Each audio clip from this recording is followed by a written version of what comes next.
Bismillahirrahmanirrahim. Ikhlas. Apa yang diambil terakhir? Mandub. Apa itu mandub?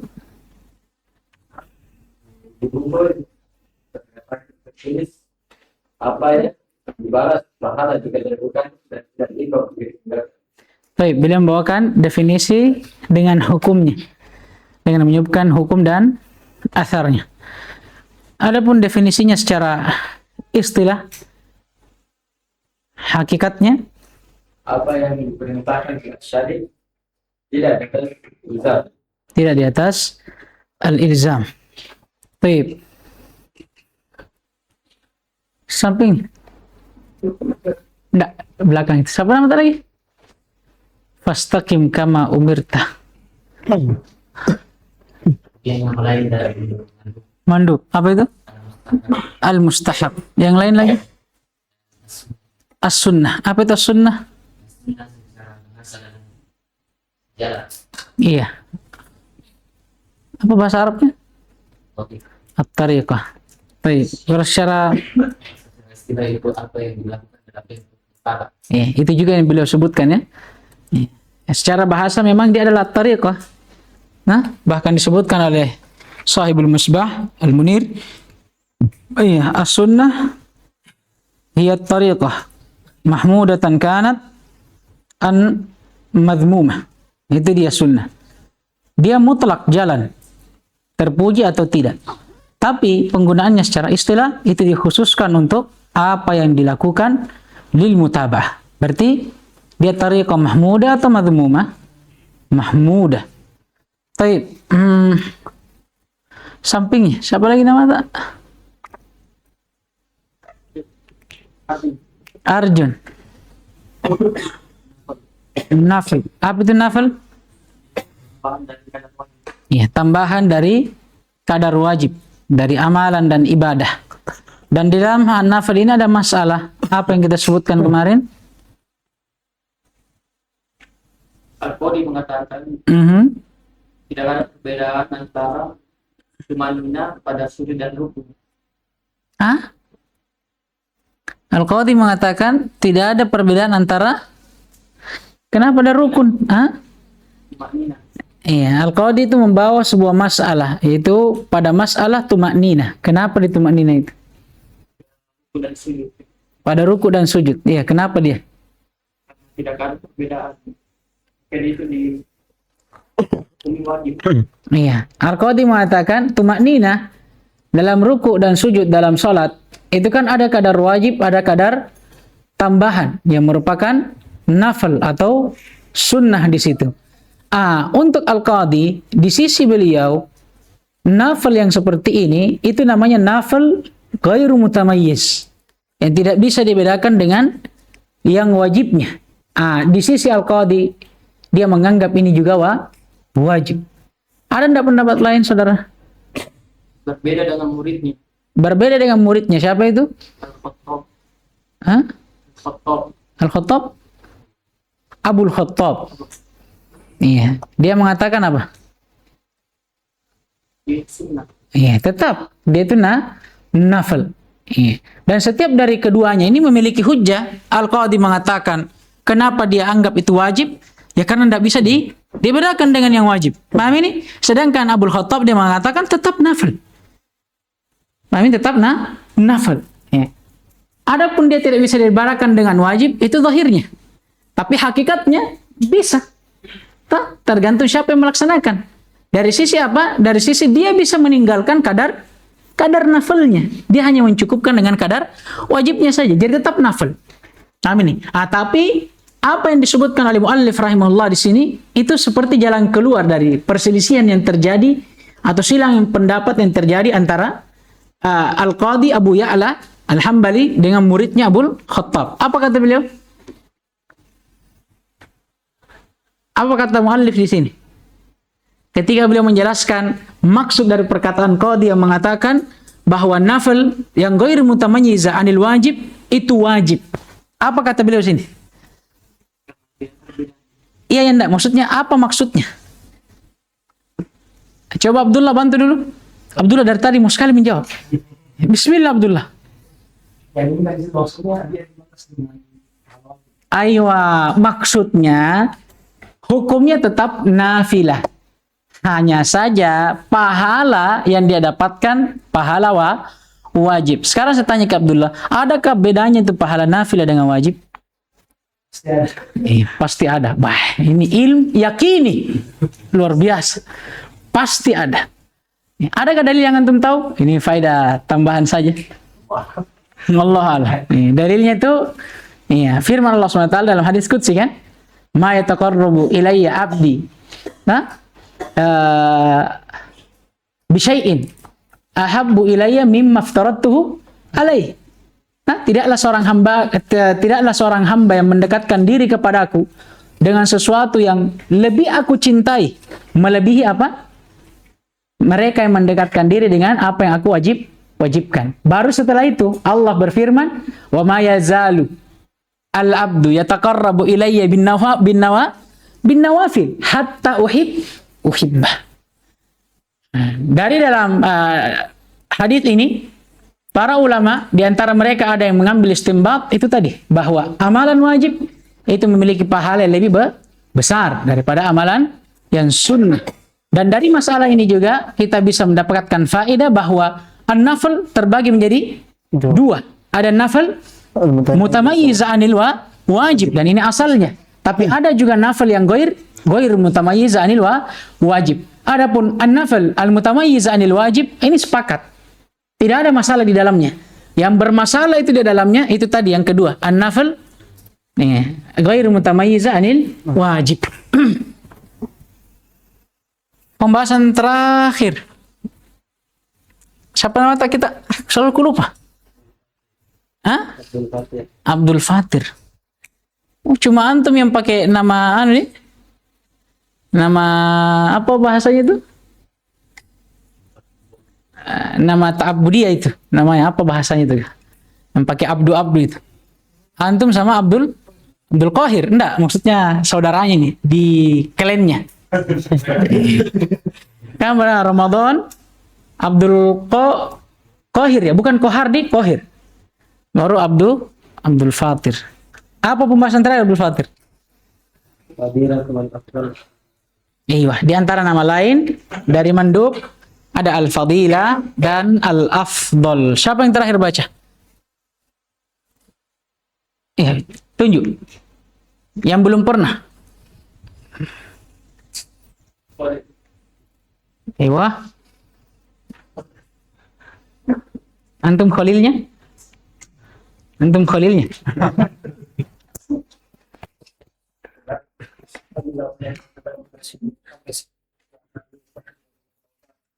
Kasih besar-besar. Qala Sayyidin Abdul Hakim rahimahullah taala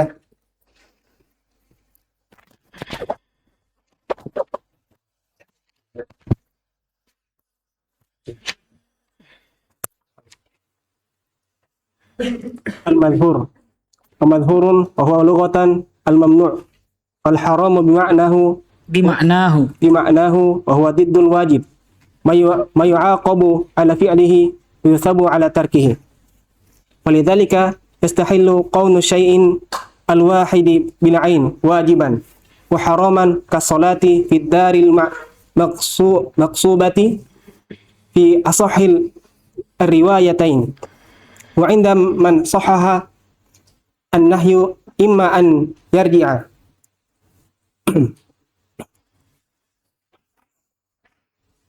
ila dhatil manhi anhu fayadaddu wujubahu athani aw ila sifatihi kasolati fi sukri wal haid wal amakin as-sab'ati wal awqatil khamsah fasamahu Abu Hanifah fasidan wa indana inda Syafi'i annahu minal qismil awal li'anna al-manhi anhu nafsu hadhihi as-salah wa lidhalika batalat athalith awla ila wahidin minhuma kalubsil harir fa innal musalli fihi jami'un bainal qurbati wal makruhi bil wajhain antum? bil bil jihatain Mhm. fatasihhu. Aywa, terjemahkan dulu. Ini karena sudah terlanjur dibaca semua. Tapi terjemahnya nanti pisah-pisah ya. Madhur. Secara bahasa dia Mahdzur. mahdhur. Secara bahasa dia adalah mamnu, terhalang, Yang terlarang. yang terlarang. Baik. Alhamdulillah sekarang kita belum ya, belum dibuka ya. Sudah dibuka tadi? Belum. Baik. Bismillahirrahmanirrahim. Alhamdulillahirabbil alamin. Wassalatu wassalamu ala al-mab'uutsi rahmatan lil alamin. Nabiyyina Muhammadin wa ala alihi wa sahbihi wa man tabi'ahum bi ihsanin ila yaumiddin. Amma ba'd. Alhamdulillah kita masih melanjutkan pelajaran kita, masih dalam mempelajari cabang ilmu usulul fiqh, masih dalam membaca kitab Qawaidul Usul wa Ma'aqidul Fusul karya Al-Imam Al-Allamah Safiyuddin Abdul Mu'min bin Abdul Haq Al-Baghdadi Al-Hambali rahimahullahu ta'ala. Dan masih dalam pembahasan tentang al-ahkam, khususnya pembagian ahkamut taklifiyah dari ahkamus syar'iyyah yang kedua. Ya, atau yang ketiga sekarang ya.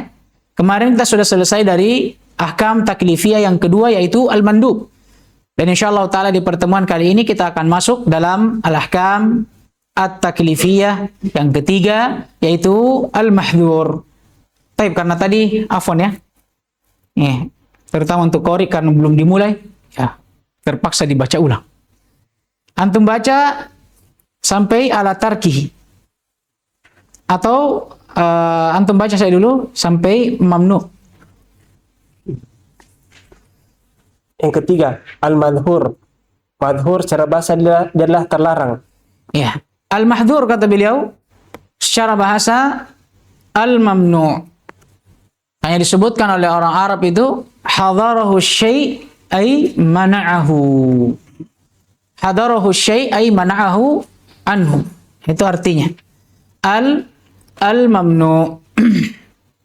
Kemudian setelah itu beliau akan bawakan pembahasan tentang definisinya secara istilah, namun karena beliau membawakannya seperti apa yang beliau sebutkan dalam hukum-hukum sebelumnya dengan menyebutkan hukumnya. Nah, sebelum itu kita bawakan dulu definisinya secara istilah. Adapun secara istilah, apa makna al-mahdhur?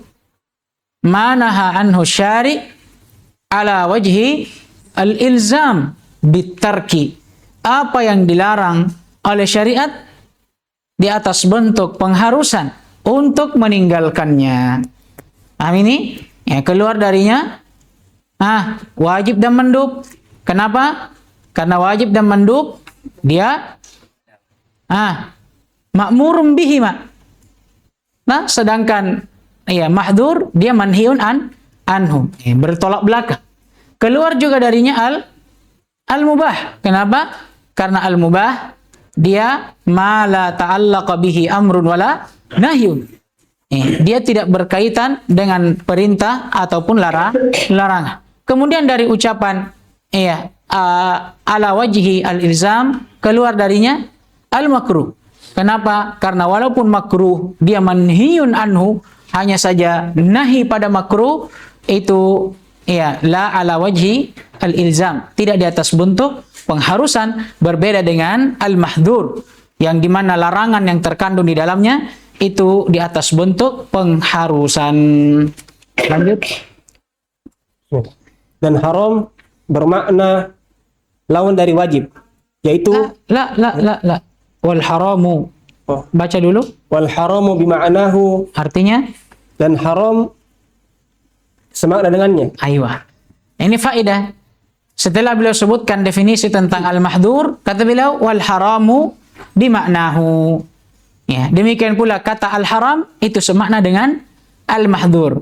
Dan memang kata haram inilah yang lebih populer, yang biasa kita dengar. Bahkan ini yang kita dapati di kitab sebelumnya, tak? Ya, disebutkan bahwa hukum taklifiyah yang ketiga adalah al-muharram. Ini adalah al-muharram.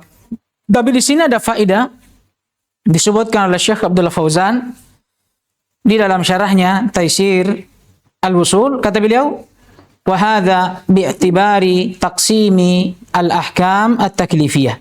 Ini kalau kita tinjau dari pembagian hukum-hukum taklifiyah, maka kita katakan na'am, haram. Paham ini? Haram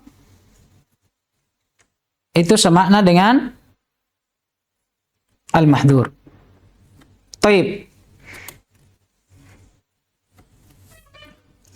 Dan, Kemudian, lanjut.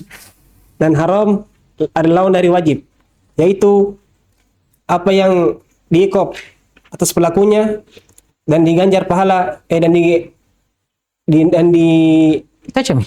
diganjar pahala ketika Atas? dia meninggalkannya. Ayo. Kemudian kata beliau wa diddul wajib. Dan dia yaitu mahdzur atau haram adalah lawan dari wajib. Afwan ya. Tadi itu saya keliru.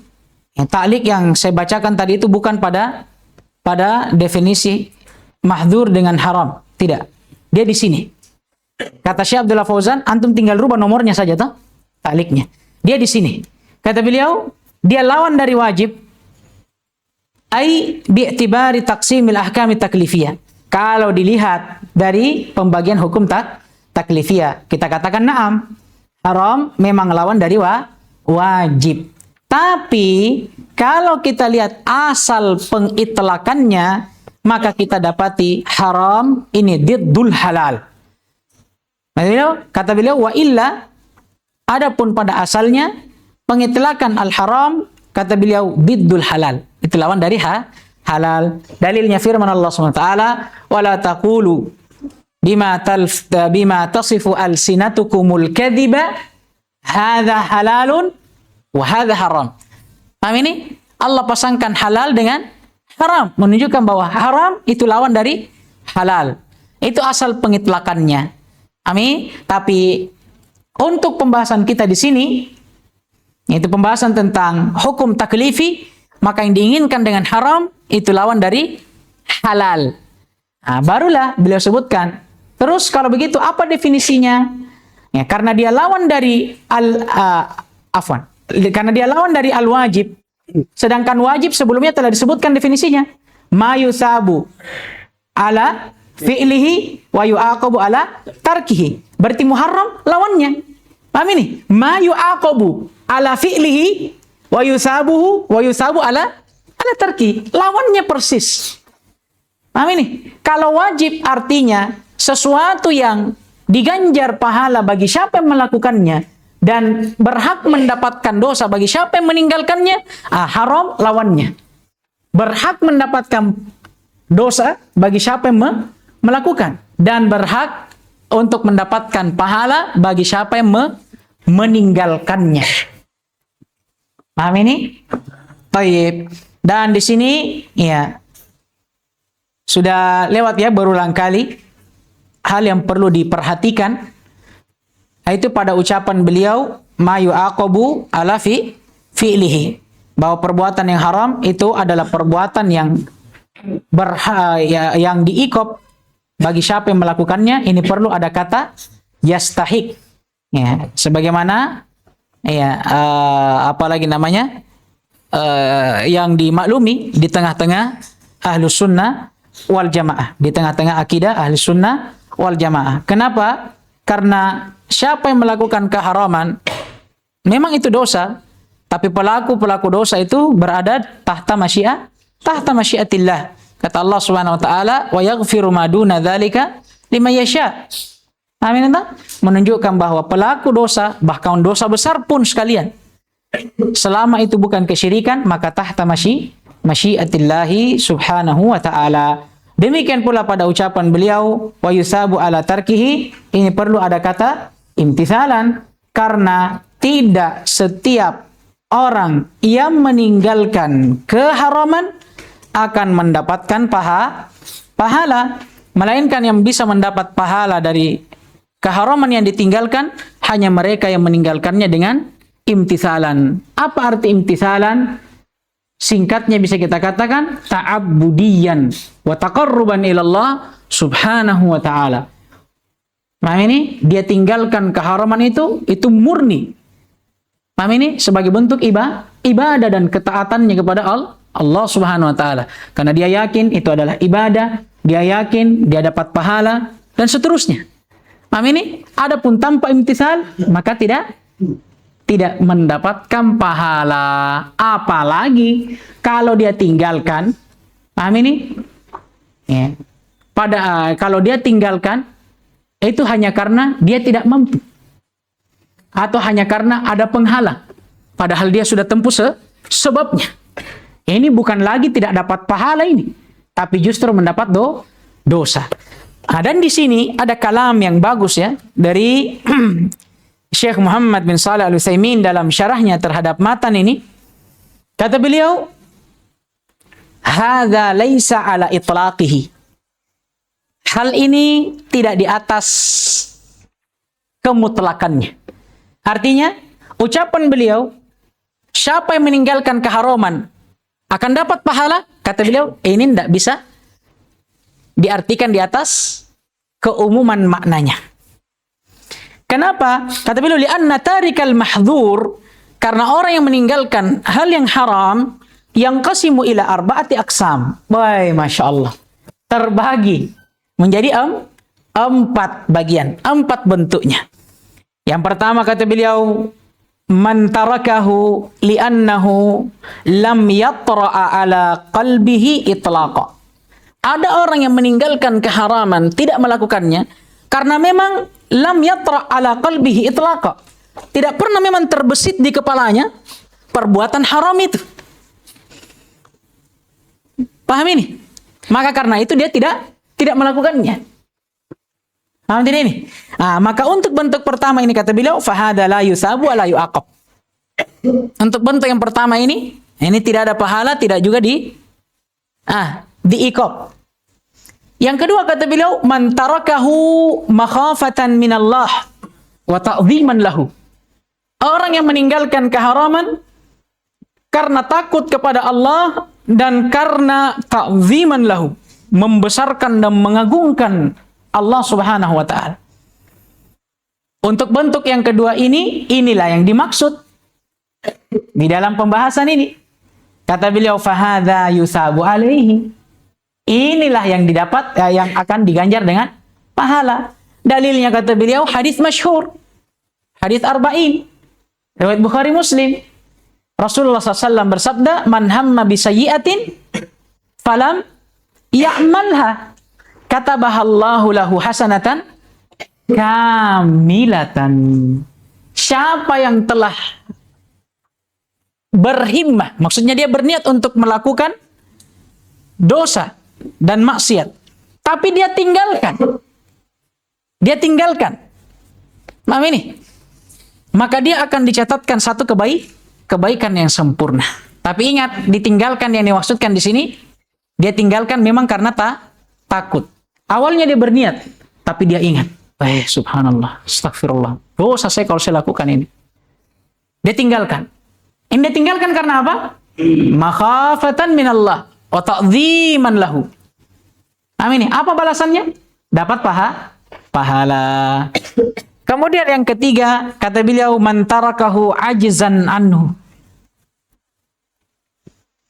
Man tarakahu ajzan anhu. Siapa yang meninggalkan kewajiban karena dia tidak mampu. Paham ini? Bukan karena dia takut karena Allah. Paham ini? Artinya niat untuk melakukan itu, untuk melakukan keharaman itu selalu ada dalam hatinya. Hanya karena dia melawan apa? Ketidakmampuannya. Itu yang membuat dia tidak melakukan. Dalam artian lain, andai kata dia mampu, pasti dia lakukan. Ini bentuk yang ketiga. Kata beliau, fahada yu'aqabu uqubata al-fa'ili tapi biniyatihi. Hukumannya, dia akan mendapat hukuman seperti orang yang melakukannya. Seperti orang yang melakukannya. Dalilnya, disebutkan oleh Syekh Muhammad bin Shalih Al-Utsaimin. Beliau menukilkan sebuah hadis yang diriwayatkan oleh Imam Ibnu Majah rahimahullah dan disahihkan oleh Syekh Al-Albani di dalam At-Ta'liq Ar-Raghib dari sahabat Abu Kabsyah Al-Anmari radhiyallahu taala anhu. Dalam hadits yang panjang, Rasulullah SAW pernah bersabda, "Mathalu hadhil ummah kamathali arba'ata nafar." Perumpamaan umat ini seperti 4 orang. Yang pertama, ada orang yang diberikan harta dan ilmu pengetahuan. Kemudian dia mengamalkan atau dia beramal dengan ilmunya, demikian pula dengan hartanya. Maka dia pun menginfakkannya dan dia pun mengamalkan ilmunya. Ini yang pertama. Yang kedua, ada orang yang tidak diberikan ilmu, tidak pula diberikan harta. Kemudian dia berkata, andai kata saya punya harta, saya punya ilmu, saya akan beramal seperti orang kaya dan orang berilmu itu. Yang pertama. Kata Nabi SAW, maka yang kedua ini dan yang pertama, fahuma fil ajri sawa. Sama dari sisi pahala. 2 orang yang pertama. Syahidnya di 2 orang yang kedua. Kata beliau, kemudian ada orang yang diberikan harta dan ilmu, tapi dia gunakan harta dan ilmunya tidak di atas haknya yang semestinya. Dia pakai ilmunya di atas kesesatan, dia pakai hartanya untuk melakukan keharuman. Dan datanglah orang yang keempat, orang yang tidak diberikan harta dan ilmu, tapi dia berkata, andai kata saya punya harta dan ilmu, saya akan melakukan seperti apa yang dilakukan oleh orang kaya dan orang pintar ini. Yang tadinya memanfaatkan kekayaan dan ilmunya untuk melakukan dosa dan maksiat.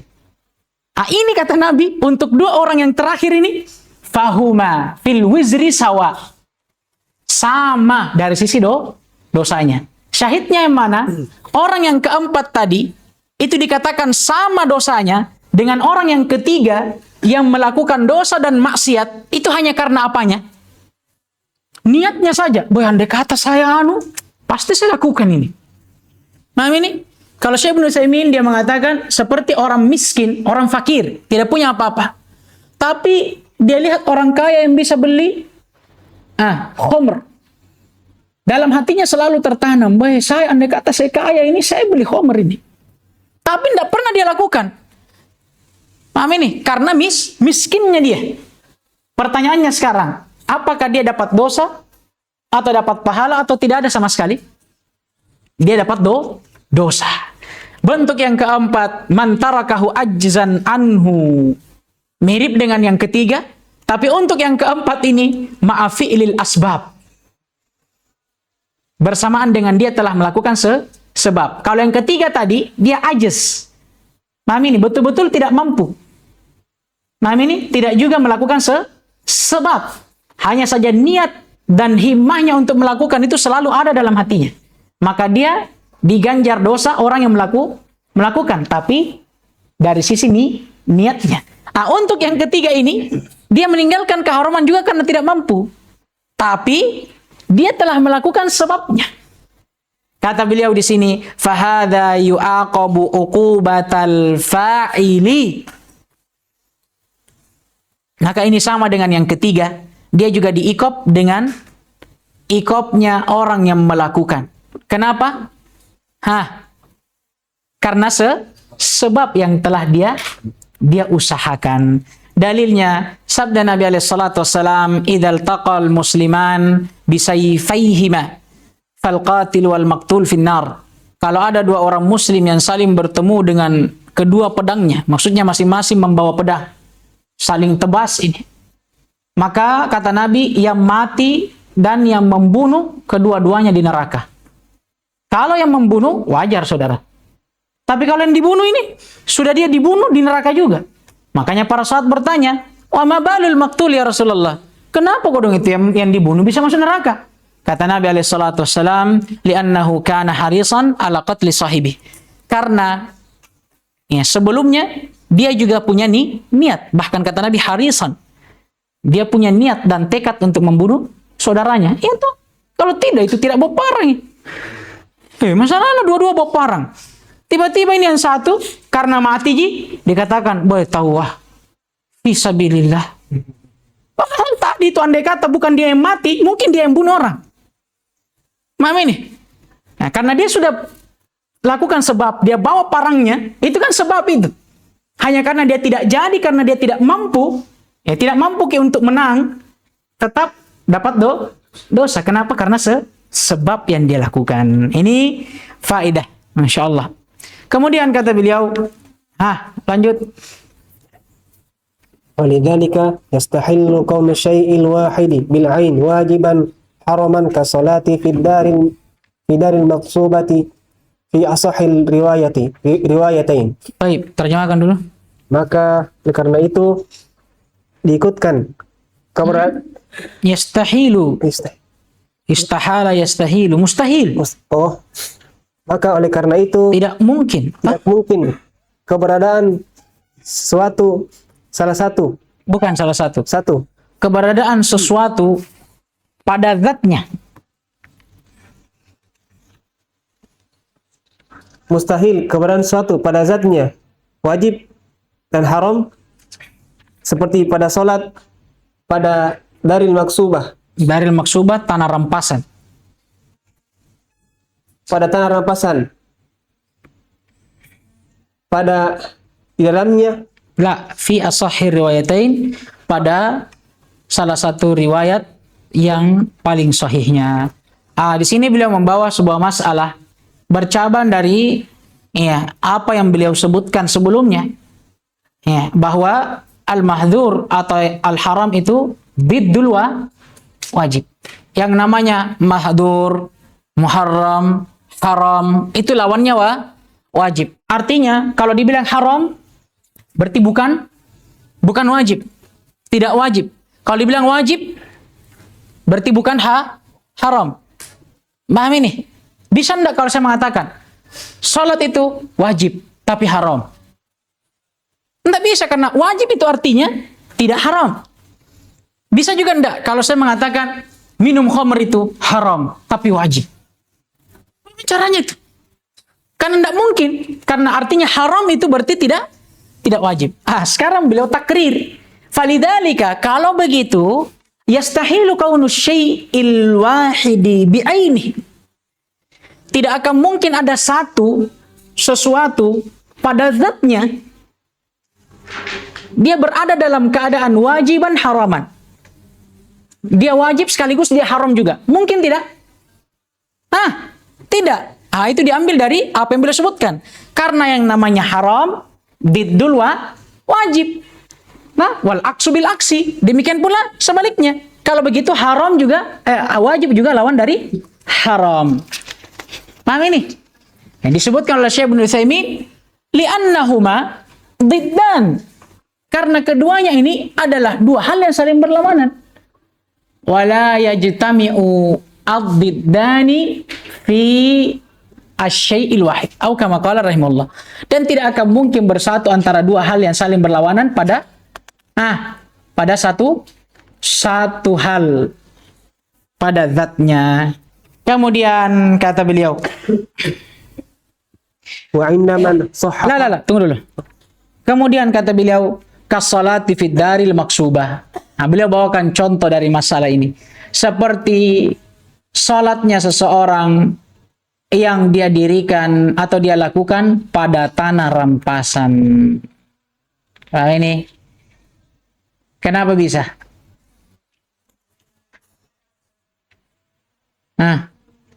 Apa maksudnya dulu? Maksudnya beliau bawakan ini, beliau ingin mencontohkan masalah yang beliau bawakan. Tidak mungkin berkumpul di dalam satu hal yang sama pada zatnya dua keadaan yang berbeda. Seperti haram dengan wajib. Contohnya seperti sholat tapi di atas tanah rampasan. Maksudnya dijelaskan oleh Syekh Abdullah Fauzan hafizahullah, ai fala tasihhu sholatu fiha. Maksudnya beliau ingin menyampaikan bahwa sholatnya itu tidak syah. Paham ini? Itu dibangun di atas masalah tadi. Karena tidak mungkin ada sesuatu yang berkumpul di dalamnya antara haram dan halal. Sekarang haram dengan wajib. Sekarang kita perhatikan, sholat apa hukumnya? Wajib. Paham ini? Memanfaatkan tanah rampasan apa hukumnya? Haram. Bisa tidak berkumpul antara keduanya? Tidak. Maka kalau begitu, kita pilih salah satunya. Disebutkan oleh Syekh Al-Utsaimin rahimahullah, dalam hal ini, janibul haram muqaddam. Sisi keharamannya lebih dikedepankan. Itulah yang membuat apa? Sholatnya batilah. Dan kaidah di sisi madhab, kaidah dalam usul fikih, apa lagi namanya? Al-haramu yaktadi at-tahrimu yaktadi al-fasad. Haramnya sesuatu itu mengharuskan fasidnya apa yang diharamkan. Ini, tapi ini fi asahhi riwayatain, di atas salah satu riwayat yang paling sahihnya. Kalau beliau mengatakan riwayah di sini, maka yang riwayat yang diinginkan itu dari Imam Ahmad rahimahullah. Kenapa kira-kira? Karena beliau adalah seorang Hanabilah. Ini, dan ini adalah pendapat madhab, pendapatnya orang-orang Hanabilah dan para pengikutnya. Ini masalah tersendiri. Dan yang sahihnya, wallahu ta'ala alam, salat di tanah rampasan, hukum salatnya sahih, syah. Kenapa? Ini adalah pendapat jumhur. Jumhur mengatakan, di dalam masalah ini, memang ada dua hukum. Memang ada dua hukum. Tapi dua hukum tersebut, itu bukan pada satu amalan, melainkan pada dua amalan yang berbeda. Pertama, amalan sholat, hukumnya wajib. Yang kedua, hukum memanfaatkan tanah rampasan. Ini yang haram. Paham tidak ini? Maka tidak masalah ketika berkumpul antara keduanya. Adapun kaidah, sesuatu yang haram mengharuskan fasidnya apa yang diharamkan. Paham ini? Ini kalau keharaman itu kembali kepada zatnya. Nah, masalahnya di sini sekarang, keharaman tidak kembali pada zat salat, melainkan pada perkara yang lain. Kenapa bisa dibilang seperti itu? Karena salat, bisa ndak orang salat di luar daripada tanah rampasan? Bisa. Dan bisa juga tidak seseorang merampas sebuah tanah dan dia manfaatkan, tapi selain daripada salat. Misalkan dia rampas tanah untuk bermain judi misalkan. Bisa ndak? Kan bisa saja. Artinya apa? Kedua hal ini berbeda. Kutubnya berbeda. Salat berbeda. Merampas tanah juga berbeda. Ketika dia bertemu, tidak masalah. Ketika masing-masing dari setiap keduanya membawa hukum. Artinya apa kesimpulannya? Salatnya syah. Bersamaan dengan itu, dia dosa karena telah merampas tanah. Dan di sini kita bisa lihat adilnya Allah Subhanahu wa taala dalam menghukumi perbuatan seorang hamba. Bukan berarti karena seorang hamba mendirikan salat di tempat yang haram, kita katakan salatnya batil. Tidak. Allah akan melihat salat seorang hamba, salatnya terpenuhi, rukun-rukunnya, syarat-syaratnya, wajib-wajibnya. Amin. Tapi bukan berarti karena dia salat jatuh dosanya yang telah mengambil tanah rampasan. Tidak. Allah tetap mengikopnya dari sisi situ. Amin. Dan inilah nanti yang akan beliau rinci dalam pembahasan setelahnya. Sebagaimana yang telah disebutkan kan oleh Syekh Muhammad bin Shalih Al-Utsaimin dalam kitabnya Al-Usul min Ilmi Usul. Beliau itu tepatnya menyebutkan masalah ini dalam masalah an-nahi. Nah, kan di sana ada kaidah an-nahi yaqtadi fasadil manhi'an anhu. Tapi kaidah ini mutlak. Nah, masuk di dalamnya contoh yang beliau bawakan, salat di tanah yang dirampas. Kan ada larangan untuk memanfaatkan tanah rampasan. Berarti apapun yang dilakukan di atas tanah rampasan itu, menurut kaidah usuliyah yang mutlak tadi yang umum, sah atau tidak? Tidak, karena an-nahi yaqtadi fasadil manhi'an anhu. Paham ini? Tapi Ibnu Utsaimin mengatakan ini mazhab. Nah, bersamaan dengan itu di sana ada yang merinci larangan itu. Kalau larangan dan keharamannya kembali kepada zat, maka zat amalan batil atau sah? batil. Demikian pula kalau zat larangan atau keharaman itu kembali kepada si sifat, maka hukum amalan tersebut sahih atau fasid? Fasid juga. Kecuali kalau larangan dan keharaman kembali kepada perkara yang lain, tidak ada hubungannya dengan amalan itu. Apa hukumnya di sini? Amalan itu fasid atau sahih? Sahih. Tapi bersamaan dengan itu dia dosa karena melakukan larangan. Paham tidak ini? Ya, semoga bisa dipahami.